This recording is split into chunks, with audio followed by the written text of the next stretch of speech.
नमस्कार दोस्तों, स्वागत है आपका हमारे YouTube चैनल रेलवे अड्डा के में। दोस्तों, आज हम लोग बात करने वाले हैं जीके के महत्वपूर्ण प्रश्न के रूप में। जैसा कि आपको पता है, यहाँ पे एसएससी एमटीएस एग्ज़ाम जो है अभी चल रहा है। साथ ही साथ यहाँ पे बिहार डीएलएड का भी एग्ज़ाम चल रहा है और यहाँ पे बिहार में शिक्षक भर्ती के लिए बहुत बड़ी खबर है दोस्तों। तो वहाँ पे जो जीके का प्रश्न आने वाला है उसके लिए यह वीडियो काफ़ी लाभदायक है दोस्तों। चलते हैं पहले प्रश्न की ओर। आज का पहला प्रश्न है, प्राचीन भारत में पहला विदेशी आक्रमण किसके द्वारा किया गया था। जी हाँ दोस्तों, आपको बता दें, जब पहली बार भारत में जो आक्रमण हुआ था, विदेशी आक्रमण, वो किसके द्वारा किया गया था। कुषाणों के द्वारा, ईरानियों के द्वारा, यूनानियों के द्वारा और आर्यों के द्वारा। इसमें जो आपको उत्तर होगा ईरानियों के द्वारा होगा, यानी ऑप्शन नंबर बी यहाँ पे बिल्कुल सही जवाब है। सबसे पहले यहाँ पे ईरानियों ने आपको आक्रमण किया, फिर धीरे धीरे कुषाणों के द्वारा, यूनानियों के द्वारा, आर्यों के द्वारा यहाँ पे आक्रमण किया गया था भारत के ऊपर। नेक्स्ट बात करते हैं, दूसरा प्रश्न है, ऐतिहासिक दृष्टि से प्रसिद्ध कालसी स्थान का संबंध किस शासक से है। जी हाँ दोस्तों, जो कालसी स्थान है ये आपको बताना है ये कौन से सम्राट है, कौन से राजा हैं जिसके साथ इनका संबंध रहता है। तो आपको बता दें, ये आपको मौर्य साम्राज्य में ही आपको कालसी स्थान आपको संबंध रखता है, जो कि आपको अशोक के साथ संबंध रखता है, यानी कि सम्राट अशोक जो है उन्हीं के साथ संबंध रखता है कालसी स्थान। इसको आपको याद रखना है। नेक्स्ट बात करते हैं, द्वितीय गोलमेज सम्मेलन का आयोजन कब हुआ था। जी हाँ दोस्तों, आपको बता दें, यहाँ पे आपको भारत में 3 गोलमेज सम्मेलन हुआ था। पहला हुआ था आपको 1930 में, याद रखेगा। दूसरा हुआ था आपको 7 सितंबर 1931 में। ऑप्शन देख सकते हैं, 1931 सभी में है, लेकिन डेट भी आपको याद रखना है। तो याद रखें, 7 सितंबर 1931 में आपको दूसरा गोलमेज सम्मेलन हुआ था। जबकि बात करें तीसरा गोलमेज सम्मेलन, तो वो नवंबर में हुआ था 1932 में। याद रखें, 30 में पहला, 31 में दूसरा और 32 में तीसरा गोलमेज सम्मेलन हुआ था। और ये भी याद रखें दोस्तों, द्वितीय गोलमेज सम्मेलन में जो आपको भारत के आईएनसी यानी इंडियन नेशनल कांग्रेस के तरफ से जो नेतृत्व करता थे वो आपको गांधी जी थे, ये याद रखेगा। और तीनों गोलमेज सम्मेलन में भाग लेने वाले जो थे BR अम्बेडकर थे। तीनों गोलमेज सम्मेलन में भाग लेने वाले BR अम्बेडकर जी थे। नेक्स्ट है, 4 नंबर प्रश्न देखिएगा, किसने भारतीय संघवाद को सहकारी संघवाद कहा था। आपको बता दें, यहाँ पे 4 ऑप्शन आपको दिख रहा है, जिसमें आपको बताना है यहाँ पे आपको बताना है कि इसमें कौन सा आंसर सही है। जिसने कहा था कि भारतीय संघवाद जो है वो सहकारी संघवाद कहा था, तो आपको बता दें दोस्तों, ये आपको जी ऑस्टिन है, यानी ऑप्शन नंबर डी यहाँ पे बिल्कुल सही जवाब है। यहाँ पे जी ऑस्टिन ने ही आपको भारतीय संघवाद को यहाँ पे सहकारी संघवाद कहा था।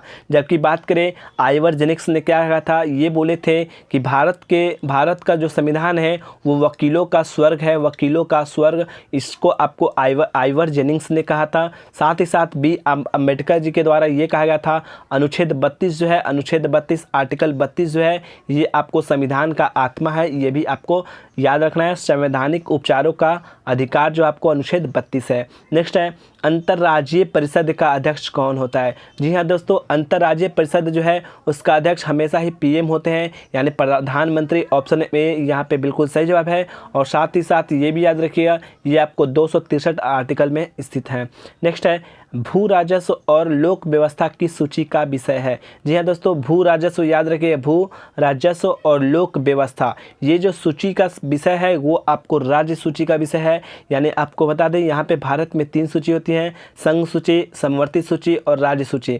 संघ सूची पे आपको केंद्र के द्वारा कानून बनाया जाता है, जबकि राज्य सूची में राज्य के द्वारा कानून बनाया जाता है। और समवर्ती में केंद्र और राज्य दोनों के आपको मिलने से आपको समवर्ती सूची में यहाँ कानून बनता है। लेकिन आपको याद रखना है, भू राजस्व और लोक व्यवस्था जो है वो आपको राज्य सूची का विषय है। नेक्स्ट है, भारत में सर्वप्रथम किस राज्य को विशेष राज्य का दर्जा दिया गया था। दोस्तों, सबसे पहली बार जो राज्य का दर्जा दिया गया था विशेष राज्य का, वो आपका असम था। यानी पूर्वोत्तर भारत जो है आपको असम को ही पहली बार विशेष राज्य का दर्जा दिया गया था। धीरे धीरे सभी आपको राज्य को मिलने लगा। दोस्तों, बात करते हैं 8 नंबर प्रश्न, जल के अणु में कौन सा संस्करण होता है। जी हाँ दोस्तों, जल का जो अणु होता है आपको याद होना चाहिए, H2O इसका फॉर्मूला होता है। तो इसके अणुओं में जो संस्करण होता है ये आपको sp2 होता है, sp2 sp3 ये आपको बताना है दोस्तों। इसमें आपको होता है sp3 होता है, यानी ऑप्शन नंबर बी जो है ये याद रखिएगा, sp3 जो होता है आपको कहाँ होता है, जल के अणु में संस्करण पाया जाता है। नेक्स्ट है, कोका कोला जैसे शीतल पेय पदार्थ, जैसा कि आपको पेप्सी हो, कोको कोला हो, स्प्राइट हो, तो उसमें जो शीतल पेय पदार्थ है उसमें पर्याप्त मात्रा में क्या पाया जाता है? इसमें आपको ऑप्शन दिया गया है tannin, nicotine, caffeine, none of the जो है। तो इसमें दोस्तों आपको कैफीन पाया था। जी हाँ दोस्तों, इसमें क्या पाया था? आपको कैफीन पाया था। ऑप्शन नंबर सी यहाँ पे बिल्कुल सही जवाब है। याद रखिएगा, शीतल पेय पदार्थ में आपको पर्याप्त मात्रा में कैफीन पाया जाता है। नेक्स्ट है बलपक्रम। बलपक्रम राष्ट्रीय उद्यान किस राज्य में स्थित है? जी हाँ दोस्तों, याद रखिए, बलपक्रम जो है आपको राष्ट्रीय उद्यान है, ये आपको मेघालय में है। जी हाँ दोस्तों, ये आपको याद रखिएगा, मेघालय में स्थित है। इसका आंसर ये हो जाएगा। जबकि कीबुल लामजाओ, याद रखिए, कीबुल लामजाओ जो है ये आपको मणिपुर में पाया जाता है। तैरता हुआ आपको राष्ट्रीय उद्यान माना जाता है, एकमात्र दुनिया का।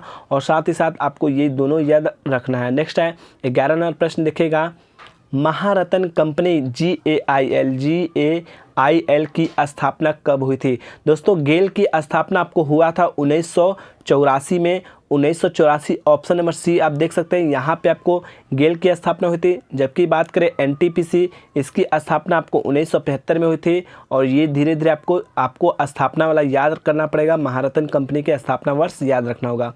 नेक्स्ट है भारतीय प्राणी विज्ञान सर्वेक्षण। भारतीय प्राणी जो विज्ञान सर्वेक्षण है उसका मुख्यालय कहाँ है? इसका मुख्यालय दोस्तों कोलकाता में है। ऑप्शन नंबर सी यहाँ पे बिल्कुल सही जवाब है। जबकि बात करते हैं आपको फॉरेस्ट जो है FSI, तो फॉरेस्ट जो विभाग है आपको देहरादून में है, ये भी याद रखना है। और बहुत सारे जिसका आपको न्यू दिल्ली में है, इसको भी याद रखना है।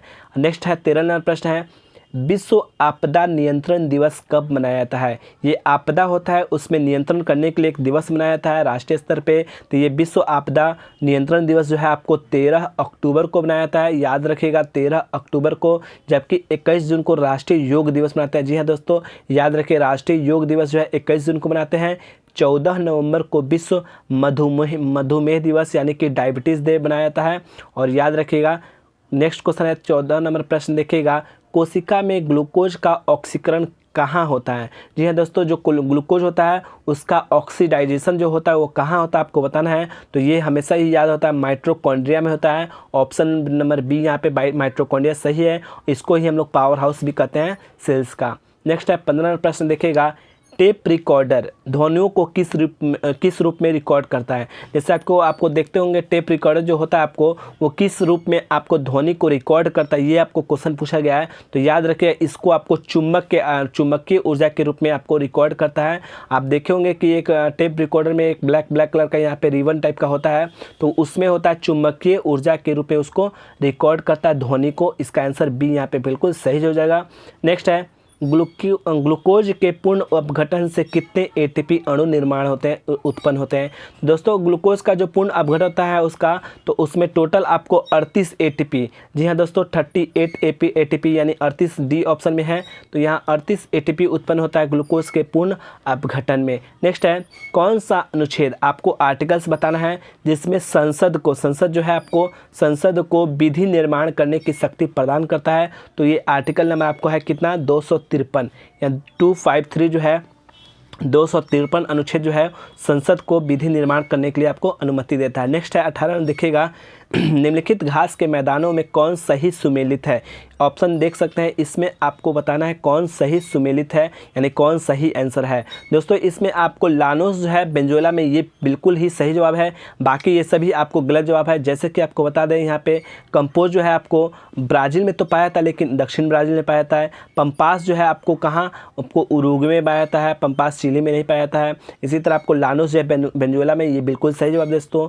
तो नेक्स्ट है 19 नंबर प्राप्त क्वेश्चन देखिएगा, एक कार्बन क्रेडिट का मान कितना होता है? जी हाँ दोस्तों, एक कार्बन जो क्रेडिट होता है उसका मान जो होता है 1000 kg CO2 कार्बन डाइऑक्साइड, यानी कि ऑप्शन नंबर सी आप देख रहे हैं, 1000 kg CO2 को ही हम लोग एक कार्बन क्रेडिट कहा जाता है। नेक्स्ट है कलकत्ता में हिंदू कॉलेज के संस्थापक कौन थे? दोस्तों, आपको बता दें, यहाँ पे कलकत्ता में हिंदू कॉलेज की स्थापना जो है, हिंदू कॉलेज की स्थापना, उसके संस्थापक कौन है? तो इसको है राजा राम मोहन राय। इनके द्वारा ही आपको याद रखिएगा, राजा राम मोहन राय के द्वारा ही कलकत्ता में हिंदू कॉलेज के संस्थापक मैंने स्थापना की गई थी। और इसी तरह का क्वेश्चन आपको मिलते रहेगा दोस्तों। तो आप अगर मेरे चैनल पर पहली बार आए हैं तो सब्सक्राइब कीजिएगा, चैनल को अगर इस वीडियो को लाइक कीजिएगा दोस्तों। मिलते हैं नेक्स्ट वीडियो में। जय हिंद दोस्तों।